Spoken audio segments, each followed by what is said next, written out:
kalau ada santri yang sering menyakiti gurunya itu bagaimana tanggapannya Kiai?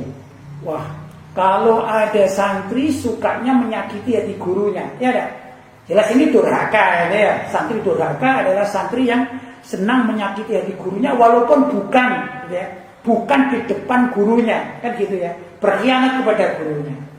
Naudzubillah min dzalik. Pasti Allah murka juga. Sama dengan seorang anak menyakiti hati kedua orang tuanya. Bahkan gurunya ini lebih wajib untuk dihormati. Jadi kalau kita sebagai santri misalnya, kita melihat guru kita misalnya ini melakukan sesuatu yang kita kurang enak ya, kurang sreg gitu. Itu jangan seorang santri ini kemudian menegur gurunya, jangan. Maka dia harus bersabar kepada guru tersebut. Misalnya ada seorang santri yang duduk-duduk biasa, sedangkan gurunya ini salah paham terhadap apa yang dilakukan oleh santrinya, langsung dipukul. Padahal si santri ini bukan pelaku keonaran, tapi temannya. Kan mungkin terjadi. Sedangkan kiainya dikira dia ini yang melakukan keonaran, tiba-tiba dipukul. Kan tidak salah ini. Itu sebagai adab seorang santri, jangan langsung membantah. Pak Kiai bukan saya, nggak begitu caranya. Ya dah, diamkan saja. Adapun urusan kiainya dengan Allah itu urusan kiai dengan Allah. Lah kita sebagai murid, kita ada cara. Misalnya dengan cara bertanya yang baik. Mohon maaf Pak Kiai, sebenarnya tadi bukan saya, tapi teman saya, tapi tidak apa-apa lah Pak Kiai, saya dapat barokahnya. Insya Allah pukulan Kiai ini adalah vitamin bagi saya. Karena di dalam mutiara kata Arab dikatakan Dorbul Habib Zabib. Dorbul Habib Zabib. Apa artinya? Pukulan seorang yang dicintai itu Zabib, seperti kismis.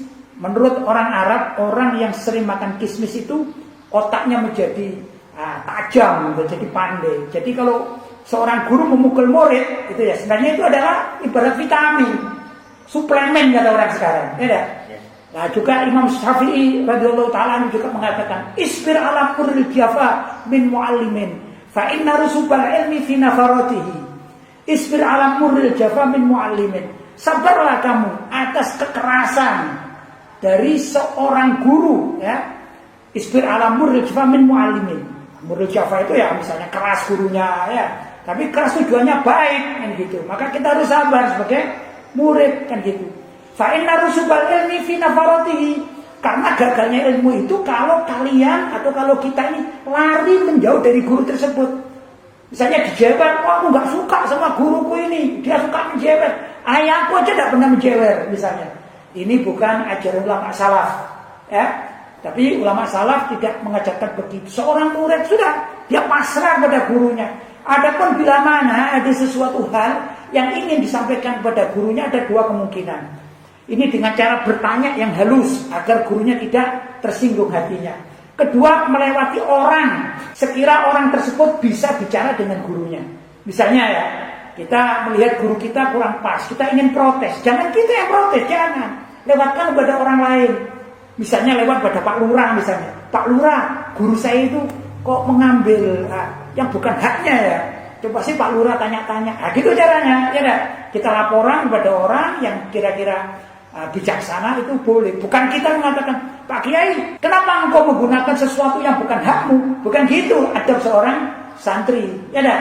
Maka santri itu kurang lebih harus husnudzon kepada guru-gurunya. Adapun urusan gurunya dengan Allah SWT itu urusan gurunya. Tapi kita sebagai murid, itulah sikap kita begitu.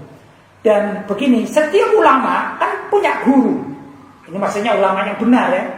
Kan masih punya guru. Dulu tatkala sang ulama ini masih menjadi santri, demikian juga dia berlaku. Nah sekarang yang dulu jadi santri, kemudian sekarang jadi ulama, punya santri kan gitu kan, punya murid. Lah muridnya pun kalau ingin jadi ulama, tirulah akhlak gurunya yang dulu itu pasrah kepada kiainya. Begitulah kurang lebih. Nanti tatkala si murid ini menjadi ulama, dia kan punya murid lagi kan. Demikian dan seterusnya, itu estafet yang diajarkan oleh para ulama salaf sebagai seorang murid kepada syekhnya, ya. Itu tata adab sopan satunya begitu.